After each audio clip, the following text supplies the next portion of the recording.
Today I'm talking about marriage and the one. Is there the one? I was dating a woman, and she had been married before, and she found out that one of my mentors had been training me in marriage and counseling and things like that, and he did premarital counseling. And I had thought at one point that maybe I had heard she could be the one, but I didn't have confidence in that. I didn't, and that should have told me right away that it wasn't. So she wanted to go to premarital counseling with him, so I talked to him, and he said fine, and we met with him for about 5 weeks, and then she broke up with me. And I was talking to him after that, and I asked him, and I told him, he said, I thought maybe she might be the one. What does that mean? And then I said, before you answer that, let me ask you a couple of the scenario questions too.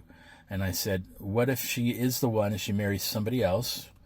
What if she is the one and she died before I met her?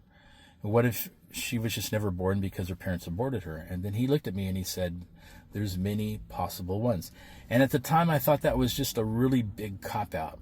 And it sounds like a big cop-out. And it was like the one time that I was just really transparent with him. And I said, dude, that sounds like a really big cop-out to me. And he started laughing because I was just being straight up with him. And he said, yeah, I know how it sounds. And but there's more than one possible ones. And so for the next few years, that really just bugged me. And I contemplated and thought about it and stuff. And then one day it dawned on me that the Apostle Paul in the New Testament, we'll just go with the New Testament, he was saying if you're engaged to somebody and it's been going on for a long time and you feel like you don't want to, stay just engaged and you want to get married, it's fine to break up with them and marry somebody else. Or if you want to get married, get married. If you don't want to get married, don't get married. And then he said, I think it's better if you don't get married. But it made sense with what my mentor had told me about there being many possible ones. Now, that doesn't mean that that's always the case, but for most people, there's many possible ones. The Bible's requirement is that you're equally yoked. Now, some people will say, what about the verse about, what God brings together, don't put asunder?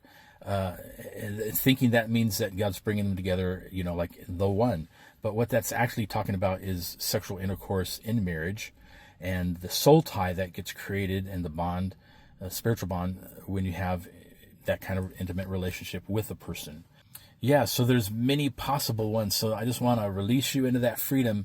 If you want to get married, then get married. If you don't want to get married, then don't get married. But either's okay. You have free will, and God bless you.